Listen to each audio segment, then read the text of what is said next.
말씀을 좀 보겠습니다. 예레미야서를 좀 보죠. 예레미야 17장 24절부터 제가 읽겠습니다.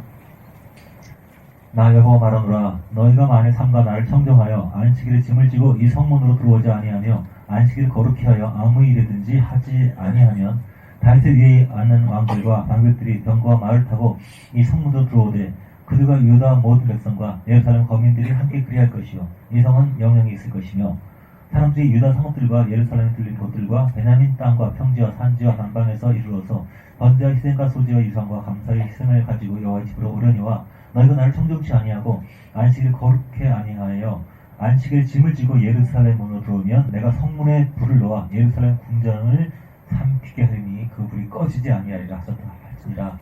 민수기 15장 32절부터 35절까지 제가 읽겠습니다. 이스라엘 자손이 광야에 거할 때 안식일에 어떤 사람이 나무하는 것을 발견한지라 그 나무하는 자를 발견한 자들이 그를 모세와 아론과 온 회중의 앞으로 끌어왔으나 어떻게 처치하는지 지시하심을 받지 못한 거로 가두었더니 여호와께서 모세에게 이르시되 그 사람 반드시 죽일지니 온 회중이 진 밖에서 돌로 그를 칠지니라. 온 회중이 곧 그를 진 밖으로 끌어내고 돌로 그를 쳐 죽여서 여호와께서 모세에게 명하신 대로 하니라.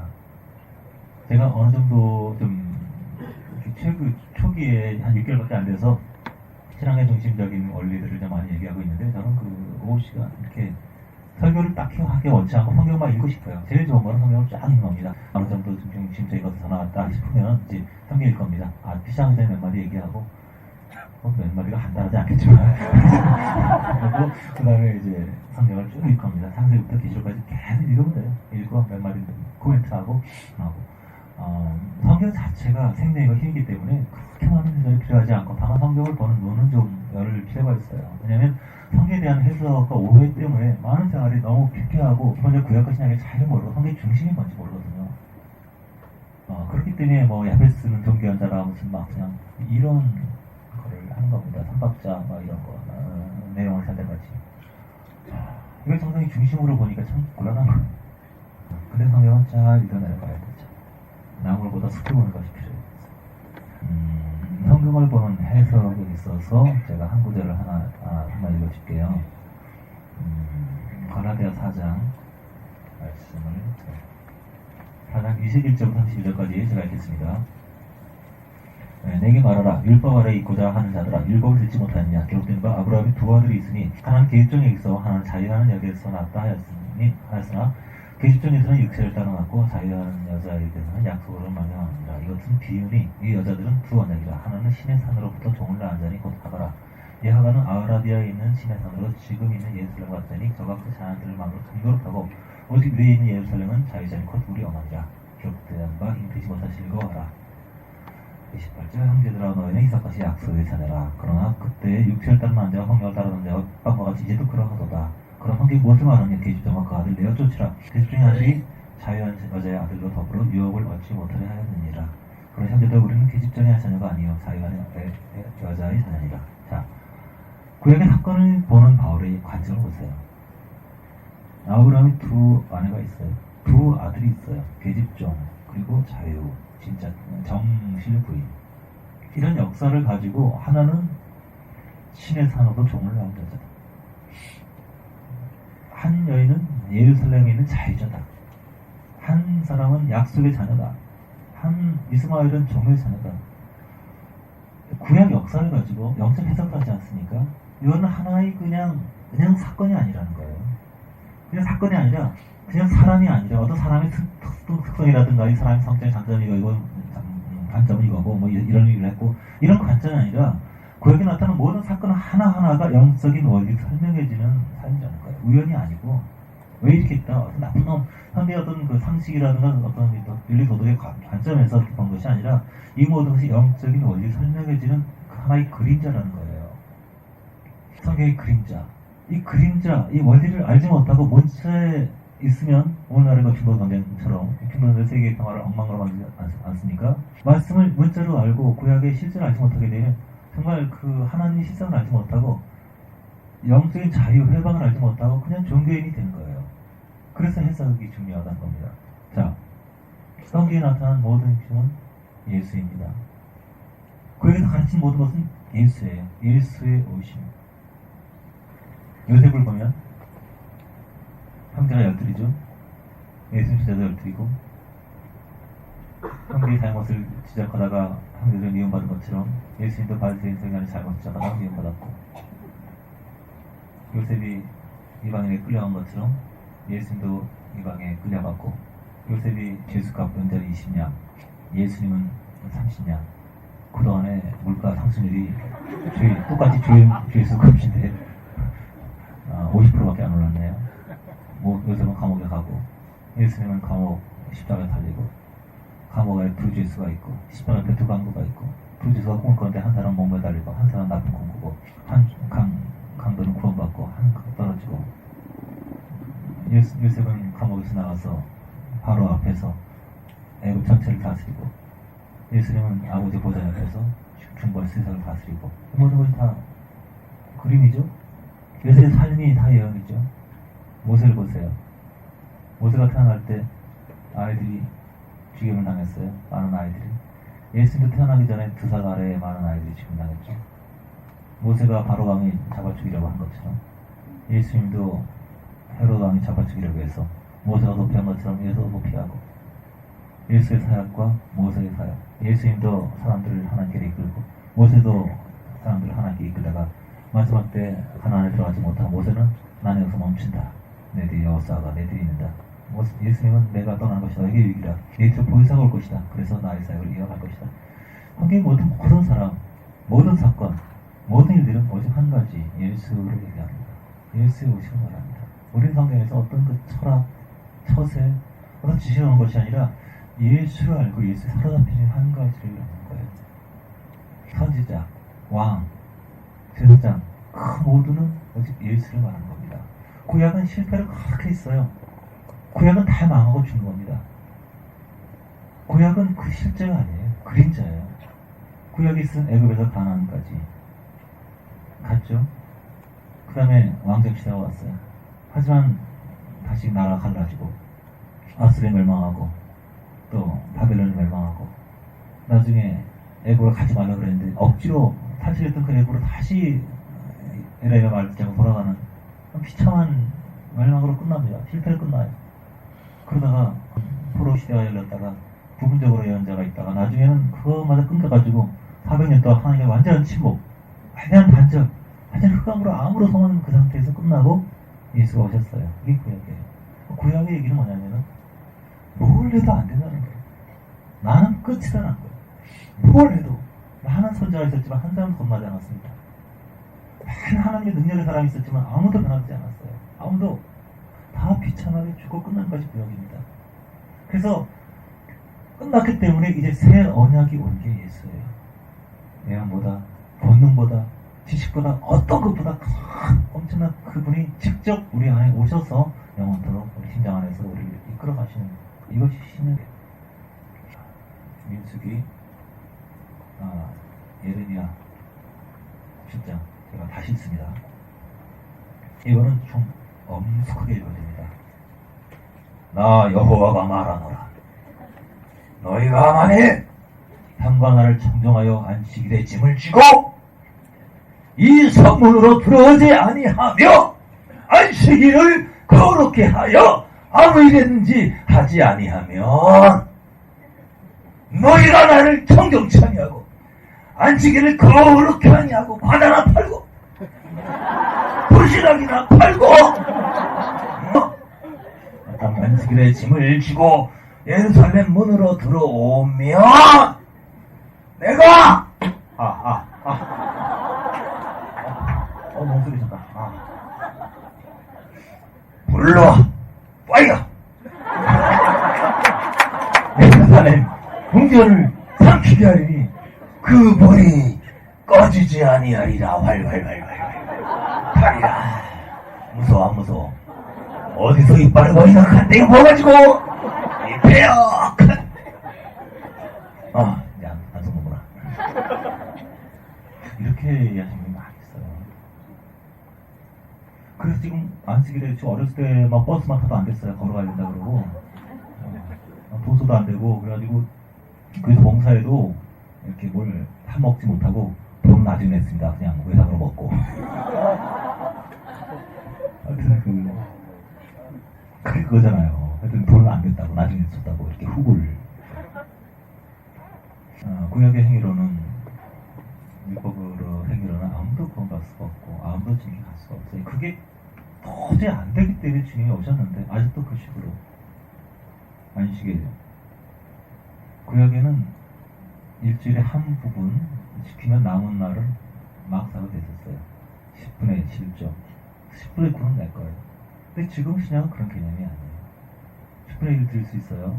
나머지 내 멋대로 아니고 모든 것이 주님의 물질이에요. 난 관리자, 청직일 뿐이에요. 무소유가 아니고 청직이에요. 저는 목회하면서 이제 손해를 많이 봅니다. 제 점점 가난해지고 있어요. 목회하면서. 월급은 얼마 안 되고 나가는 훨씬 많습니다. 근데 이게 재밌으니까 해요. 점점 가난해지는데. 시간의 주인도 주님이고, 주일만 주님이 아니고, 안식만 주님이 아니고, 주님의 모든 것이, 이게 올라운드 시스템, 이것이 신앙이에요. 그래서 그냥 그런 성, 속 이런 개념이 없어요. 그러니까 신앙에서 몇 가지, 저는 어렸을 때 주일날 예배 빠지면 막 지진은 안 들었어요. 새벽 기도 가고, 금식 기도 하고, 또 몇 가지 지키는 것이 있어요. 이거 딱 지키면 평소에 아무리 기차받아 살아도 이기적으로 교활하고 어리석고 무식하고 모든 것이 있더라도 몇 가지 했기 때문에 또 천국 가면은 너 네 가지를 본다. 첫째, 너는 헌금은 됐어. 둘째, 너는 성경 이건 더 됐어. 셋째, 너는 요거 몇 가지를 좀, 이런 분들이 좀 허황된 연계에 가까우십니다. 천국 그렇게 위치하지 않습니다. 관념상의 연계라 그래요. 꿈 비슷한 것이죠. 한장 같은 겁니다. 관계라는 것이 이 사람이 몇 가지 잘한다고 이러잖아요. 서로 사랑하고 서로 같이 지내고 이런 것이. 그 사람들은 자기밖에 모르기 때문에 모든 것이 다 부딪힙니다. 같이 동거할 때 굉장히 힘들어요. 같이 동거할 때 성질이 다 나타나잖아요. 그래서 서로 성장하기 가장 좋은, 그죠? 다 부서지고 박살나면서. 그리스도인이 주일 성수해야겠죠. 그런데 주일 성수 어떤 목숨을 걸고 그러면서 사회적 책임을 하지 않은 분들이 많이 있어요. 한번 빠지면 주님이 나를 버리셨어. 난 주일 성수. 우리가 주일 성수 하루 빼먹으면 우리 마음이 주님을 떠나나요? 주의 마음을 미워하는 마음이 생기나요? 주님 우리 한 부분이 아니에요. 물론 현실적으로 주일에 같이 예배드리고 이런 가장 좋은 시간이죠. 그죠? 하지만 그것이 우리의 구원과 타당한 것이 아닙니다. 11조 안 하면 지옥 간다는 분도 있고 별일이 많이 있어요. 그건 아직 구약적 시각이에요. 예수의 부활, 예수의 이름, 그분이 우리 안에 오셔서 우리 변화시키십니다. 우리 어떤 몇 가지 그것이 아니라 주님과의 관계를 통해서 우리 모두 새로워져요. 우리 성 속의 구분이 점점 사라져가요. 교회에서는 무척 거룩하고, 집에서는 저희 부모님이 결혼하신 이유가 있어요. 어떤 목사님이 중매에 섰어요. 우리 어머니 아버지를 중매하신 그 목사님이 어떤 분이었냐면, 설교하는 중에 사모님이 이부자리가 소뚜껑을 소들 들고 강대상으로 올라왔습니다. 다들 멍찌죠. 예배 시간에. 그러니까 이 사모님 하신 말씀이, 우리 목사님이 예배당에서는 천사여 집에서는 마귀입니다. 나 여기서 살겠소. 그러고 왔어요. 이부자리가 누워버렸어요. 그런 일화가 있는 목사님이 우리 엄마 아버지를 만나게 했으니 그 가정이 어떻겠냐고. 개차반이지. 그래도 두 분 잘 만나셨어요. 제가 나왔잖아요. 성속, 주님에 속하고 예배에 속, 이것은 굉장히 거룩한 것이고, 다른 건 주님과 상관이 없게 생각하는, 남편을 대하는 것도 똑같이 주님과 관계고, 손님을 대하는 것도 똑같이 주님과 관계고, 자녀들을 대하는 것도 똑같이 주님과 관계라는 사실을 한국교회는 너무 보편적이지 않게 몰라요. 주님께서는 우리에게 아주 신앙 고백, 그 중요한 그런 걸 놓고 물어보는 것이 아니라 일상의 사소한 것이 심판 대상이 된다는 것. 근데 이렇게 생각을 해요. 자, 너희가 여기 천국문이다. 지금부터 문제를 낼 테니까 점수가 70점 이상이면 천국이고 40점, 70점까지는 연옥에 가까워 만약에 있다면, 그리고 미안하지만 30점 이하는 지옥으로 가야 되겠다. 첫째, 1번 심례가 맞냐 세례가 맞냐. 2번 천천연설, 천연설, 뭐가 맞냐 상세기술하나. 3번 666이 의미가 뭐냐? 4번 베리칩이 666이 아니야. 큰일 났죠. 열심히 이거 70점 이상 맞아야 올라가는데 답이 다 틀려요. 나는 심리교고 옆에 장로고기 때문에. 그런 식으로 우호의 착각을 많이 해요. 성숙과 구별이 바로 구역적인 것이에요. 워낙 많은 사람들이 하나님을 전체로 삶속에 받아들이지 않고 따로 뛰어서 이렇게 삶을 살고 없어요. 성경에서 가르친 것은 오직 예수입니다. 내가 너희에게 말한다. 안식, 여기서 안식일은 주님께 나아가는 것이에요. 예루살렘은 예수님이고, 짐을 지지 말라는 것은 뭐냐면 주님께 나아갈 때 너희 있는 일은 내려놓으라는 거예요. 주님만 바라보라는 것이죠. 우리가 주를 향해서 시선 문제 고전시킬 때 주님께서 역사하시는데 불난다는 것이 뭐냐면 우리가 너희 짐, 너희 육신적이고 인간적인 것을 시선 돌리고 있기 때문에 주를 잃어버릴 수 있다, 얻을 수 있다, 이런 말씀이죠. 이 성경 모든 말씀이 다 그거예요. 주님과 나와의 관계를 얘기하고 있어요. 그런데 모세한테 가서 어떻게 할까요? 모세가 그 물어보니까 소죽여라. 이것이 구약이에요. 아무런 자비가 없어요. 법. 이 전체의 가르침 메시지가 그거 있습니다. 너희는 죽어라기도 한다. 로마서 7장. 오라 나는 공부한 사람들 아무리 해도 안 된다. 그게 구약 전체를 말하는 거예요. 로마서 8장 1절에 그러므로 그리스도 예수 안에서는 정죄하지 않아요. 생명의 성령의 법이. 생명의 성령의 법이 너희 안에서 일어난다. 너를 자유케 한다. 이것이 신약의 메시지죠. 그죠? 그래서 성령 전체를 오직 한 가지 예수를 얘기합니다.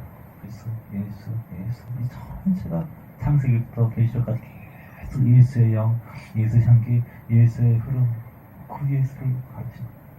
그 영이 깨어날수록 그 예수의 실체가 우리 안에 임해지고 그 풍성을 경험하게 돼요. 한두 가지 더 해야 되는데 여러분 졸아서 안 되겠어요? 영이 피곤해요. 영들은 많은 것을 한꺼번에 먹지 못하거든요. 구약신앙에서 벗어나서 신약의 신앙으로 자유함을 얻기를 바랍니다. 어떤 율법, 어떤 지식, 어떤 행함이 아니고 예수를 붙들면 모든 것이 이루어진 거예요. 예수를 붙들면 우리 안에서 그 역사가 일어나서 구약의 모든 법을 할 수 없는 것들이 선지자도 건너도 할 수 없는 것들이 우리 안에서 이루어져요. 성경은 창세기부터 계시록까지 예수로 가득합니다. 그 예수가 내 안에 살아 움직일 때 모든 대창조가 이루어집니다. 이것을 놓고 기도합시다. 주님, 성경에서 예수를 보게 하소서. 성경에서 주를 발견하소서. 창세기부터 레위기에서 계시록 모든 부분에서 바울 서신 모든 데서 예수를 보게 하소서. 거기 예수가 움직입니다. 예수가 걸어다닙니다. 예수의 운행합니다. 이것을 먹고 마시게 하소서. 여기서 예수 생명을 발견하소서. 성경 읽고 또 읽으면서 이 속에서 예수 생명, 구약에 감춰진 그림자 예수를 보게 해주시옵소서. 그 예수가 내 가슴에 슬렁슬렁하게 충만하게 하옵소서. 기도하겠습니다. 계속 말씀을 듣고 있는 가운데 머리가 약간 띵하고 호미하신 분들이 이제 환영하고 기도하니까 점점 또 맑아지고 있죠. 이것이 계속 반복될 거예요. 이게 뭐냐면 심령의 마취가 깨어나는 과정입니다. 머리의 마취가 굉장히 많이 있어요. 사람들이 머리의 마취, 뱀의 마취가 벗어날수록 머리가 하도 맑아지고 머리가 달콤해지고 머리가 막 바람이 부는 것처럼 시원해지고 머리가 없는 것처럼 바람이 통마치 느껴지고 심령에 막 꿀물이 흐르게 됩니다. 근데 머리와 심장의 관계를 잘 모르고 여태까지 얼마큼 머리를 살아왔고 머리는 기능이 뭐냐면 환경을 보는 것이 뭐예요. 환경에 대해 반응하는 것이 머리예요. 그래서 머리에 마취에서 벗어나지 못한 사람들은 환경에 오면 또 근심합니다. 환경이 잘 되면 또 좋아합니다. 이것은 심장의 반응이 아닌데 계속 머리에 마취가 오래 있기 때문에 그렇게 머리 살아가는 그 자체가 당연한 줄 알아요. 그런데 머리에 거기에서 벗어나고 치유되고 그리고 가슴이 회복될 때 환경에 벗어나게 됩니다. 환경이 보이지 않게 돼요. 이 가슴에 예수가 충만해요. 머리가 예수가 아니고 가슴에 예수. 왜냐하면 이 가슴은 우리의 운명입니다. 가슴에 우리의 과거가 있어요. 가슴에 우리의 미래가 있습니다. 그래서 이 가슴이 답답하고 불편한 사람들은 미래가 불편해요. 여러분 죄책감, 눌림 이런 것도 다 가슴이 눌린 상태예요. 가슴이 회복되면 깨끗이 사라집니다. 마음에 기쁨이 솟아오는데 행복이 솟아오는데 여기 자유로운 게 뭐냐면 이 가슴이 깨어날 때 행복감이 물밀듯이 밀려오는 거예요. 아침 사고 깨면 넘치는 물밀이 됩니다. 이것이 바로 심장의 일수예요. 이건 미래가 확 하는 겁니다. 이 가슴이 미래를 만들어내는 것이기 때문에 머리는 아무것도 창조하지 못해. 다만 그냥 지배받을 뿐이에요. 상대의 지배받을 뿐이에요. 그래서 항상 가슴에서 어떤 열매를 경험하고 머리에서 오는 생각으로 머리는 항상 귀신에 푸는 걸 때가 많습니다. 머리 생각이 죽입니다. 어떤 하나님 감동을 주셨어요. 이거 해라. 막 기쁨이 와요. 그런데 막 갑자기 현실에 부딪혀서 이 생각이 떠오르고 저 생각이 떠오르고 항상 예배를 기도하고 그래갖고 막 가슴에 감동이 여기 있었다가 집에 가니까 이런 생각이 들고 난 아니잖아. 뭐 펄 들어오고 즉시 기쁨을 받는데 해가 나 빛을 비칠 때 그 생각이에요. 그 생각 받을 때 그치 뿌리가 말라버립니다. 주여 당신 주시면 날 걷게 하소서 오라 걸어가요. 너무 신나요. 물리 건너 남자 베드로 너무 기쁜데 파도가 보여. 갑자기 머리가 움직이는 거야. 뱀이 마치가 깨어났어. 그러니까 어떻게 하니까 물에 빠지니까 이 믿음이 적은자에 어찌 의심하느냐. 모든 상황이 이런 방식 쓰러집니다. 가슴에 감동을 받다가 어느 순간은 머리가 움직여요. 이게 맞는 걸까? 이게 틀린 걸까? 확신하니까 그다음부터 그 기쁨 사라지고 신앙이 말라지는 겁니다. 이 마취 때문에 그래요. 어릴 때 지금까지 계속 교육을 받아서 머리 훈련시켜갖고 TV와 스마트폰에 모든 것에서 머리 정보가 들어왔고 신의 감동이 뭔지 몰라요. 성경에도 머리를 읽고 기도에도 머리도 하고 합리적으로 이렇고 저렇고 만들어내서 다 모든 걸 머리를 해요. 이 머리 그게 허상이라는 걸 알지 못해요. 자유가 없어요. 남은 다 하는 거 똑같이 내려도 나는 자유가 없어요. 가슴으로 가지고 머리가 하기 때문에 이게 깨어나야 돼요. 찬양하고 기도하면 가슴이 움직이면서 머리가 시원해지죠. 마취가 깨는 거예요. 주님 이 머리 마취로 벗어나게 하고 심령을 살게 하고 심령의 감동, 심령의 음성, 심령의 말씀하시면 실체를 알게 하옵소서. 머리는 잠잠해지지어다. 머리에 이것은 온 세상에 속지 않게 해주시옵소서. 머리는 생각과 이것은 허상입니다. 내 신의 실체를 알게 해주시옵소서. 우리의 눈이 열려서 사탄이 얼마나 이 머리를 통해서 우리를 헛되게 인도했는지 볼 수 있었으면 좋겠습니다. 바벨론은 온 세상을 취하게 하는 금이 아니라 이 머리로부터 세상문화, 악한 모든 것들이 들어와서 사람을 파괴합니다. 근심, 걱정, 염려, 영이 일어났다가 죽고, 영이 일어났다가 죽고, 영이 일어났다가 섬을 때가 하는 다 머리의 생각입니다. 얼마나 귀신들이 뱀에 마취시켜서 근심, 걱정, 회의, 의심, 많은 것을 심어서 파괴하고 있는 이걸 볼 수 있다면, 알 수 있다면 점점 우리는 해방될 것입니다. 해방되길 바랍니다. 앞으로 제가 계속 예언에 대해서 어떻게 하는지 좀 멀리서 가르치려고 하는데 아주 간단한데 상식적인 것은 머리를 멈추는 겁니다. 머리에 생각이 쉽지 않아요. 머리 계속 그 생각이 가고 얼굴이 시커매지고 근심이 가득해지고 가슴이 답답해지고 뱀의 독이 퍼지고 있는데 마치 사람 느끼지 못합니다. 소리내고 토하고 외치고 가슴을 회복시킬 때 가슴으로 음성을 듣는 거예요. 가슴으로 말씀하신 거예요. 그걸 느끼고 섬나고 갈수록 점점 머리를 채워냅니다. 계속 기도하고 찬양하고 방언하고 찬양하고 점점 머리가 회복됩니다. 그래서 분별할 수 있어야 돼요. 한 가지만 더 얘기를 하겠습니다. 여러분 기도할 때 모든 사람이 기도 제목이 있어야 돼요. 한두 가지, 두세 가지 간절히 기도하는 게 있어야 돼요. 이게 됐으면 좋겠다. 쿨한 게 있어야 돼요. 다 있겠죠? 기도하지 않으면 안 돼요. 기도해야 돼요.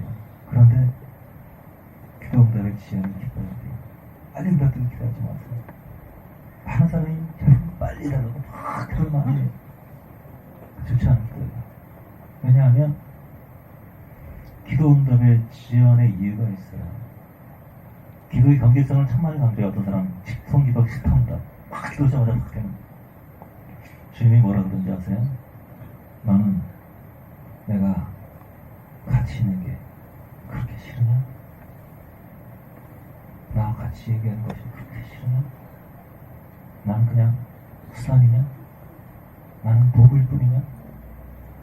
난 너의 소원이 이루어지는 도구냐? 우리 힘으로 할 수 없는 어떤 기도 문제 해주세요. 기도하는 거 필요합니다. 그러나 그 시간이 우리에게는 답답한 시간이지만 주님께는 참 영원한 시간입니다. 내가 길을 쥐고 있다. 영원한 시간. 빨리 됐으면 좋겠다. 빨리 되면 넌 나를 떠날 거잖아. 딴 데 갈 거잖아. 마음의 관심이 딴 데 떠나고 다른 거 즐길 거잖아. 아세요?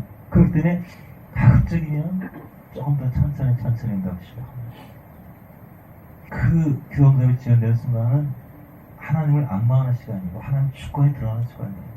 너는 왜 내 주권을 뺏으려고 하냐? 오무한 일은 나에게 속했는데 빨리 알고 빨리 해결되고 빨리 짐에서 벗어나서 잘 되고 싶은 그걸 주님은 하죠. 우리는 과정을 즐겨야 돼요. 기도하면서 씨름하면서 이 문제 갖고 주역을 보면서 이거 주님과 함께 이걸 즐겨요. 실질적으로 그렇게 할 때 기도의 기간이 짧았습니다. 중요한 것은 우리 삶에 절대 목적 중심의 결론 중심의 삶이 되지 않는데 딱 결과 합격하기 위해서 공부한다. 공부하는 모든 고통, 힘든 이 모든 것들은 그냥 합격하는 그 단 순간을 위해서 그냥 희생해. 비참한 인상입니다. 그 앞으로 가면 그거 다 시간 낭비한 건가요? 응답 딱 되면 그때 기쁜 건가요? 응답 되면 좀 기쁘고 그 모든 과정들은 가장 힘들고 괴롭고 도대체 왜 한나가 그 마음을 토하고 썼고 이 과정이 필요해요. 이것은 고통이 아닙니다. 고통이지만 필요한 과정이에요. 그때 주님과의 관계가 깊어지고 그때 영혼이 열리고 그때 하나님의 속을 통해서 영혼이 일어나는 거예요. 한나가 주님께 갈 수 있도록 가장 도움 줄 사람 누구였을까요? 분이나였을까요? 아니면 엘가나였을까요? 엘가나의 위로자예요.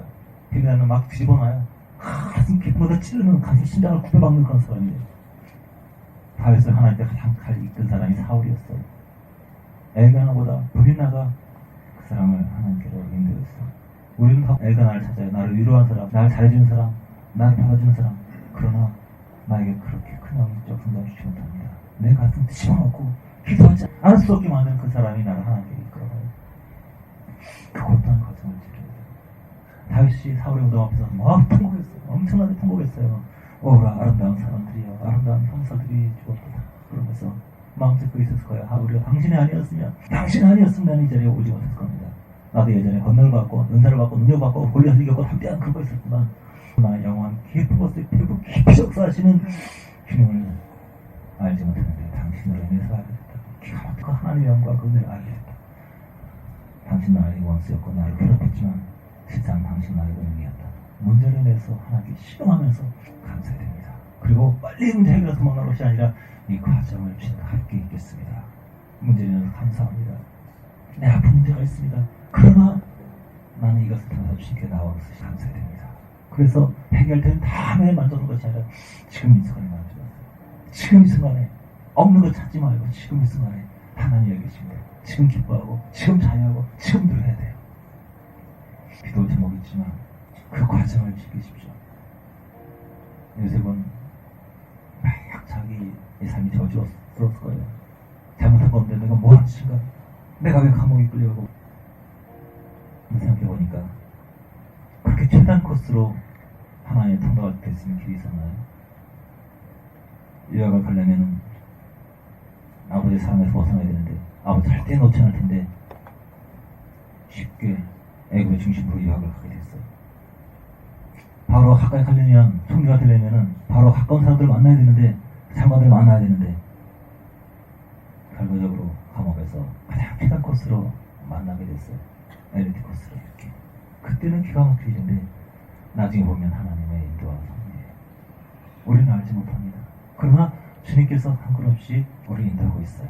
많은 것이 정리되지 않고 많은 것이 아직 응답되지 않았지만 과정 속에 이루어져요. 그래서 나는 기도하지만 답은 아직 나오지 않았지만 이것을 즐기겠다. 신뢰하겠다. 당신이 역사하고 계십니다. 당신이 역사하고 계십니다. 사랑하는 사람들이 있으니까 얘가 하나 되기를 기도하는 사람이 있죠. 하나님 역사하고 계십니다. 나는 신뢰합니다. 역사하고 계십니다. 나는 신뢰합니다.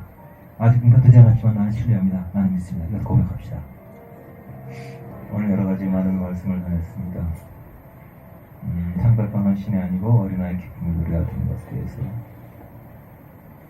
구약의 중심은 예수 그리스도라는 것, 성경의 시체가 예수라는 것, 예수를 먹고 마시고 이것이 성경의 중심이라는 것, 자기 자아상에 대해서 주님의 시각에 대해서 한 가지만 더 얘기하고 마칠 때요. 어떤 딸이 아주 부잣집에서 사랑받고 있는 아빠의 사랑받는 딸이 대학생인가 그런데 인신매매 매달 납치당해가지고 험한 꼴을 당하고 몸을 팔게 됐어요. 창가에서 날에 너무 큰 충격이 왔죠. 아주 행복한 환경에 살다가 그래도 정신이 도는 겁니다. 도망치다가 여러분 잡혀서 많이 맞고 그러다가 견딜 수 없어서 마약을 하게 되고 고통에서 있고 싶었어요. 우여곡절 끝에 아버지가 나중에 영화에서 나온 얘기인데 모든 걸 다 팽개치고 딸을 찾으려고 온갖 난리를 치다가 나중에 목숨의 위협 여러 가지 극복하고 딸을 찾게 됐어요. 다른 그 과정에서 도망가고 피하고 다치다가 차에 치여가지고 휠체어 타게 되고 다리를 잃어버리게 되고 아빠가 휠체어에 타고 있는 딸을 밀어주면서 다리 아빠에게 이런 얘기해요. 아빠, 저는 이겨가잖아요. 더럽혀졌고 저는 모든 것이 망가졌고 저는 예전에 그 아빠 딸이 아니에요. 저 인생은 망가졌어요. 저는 더러워요.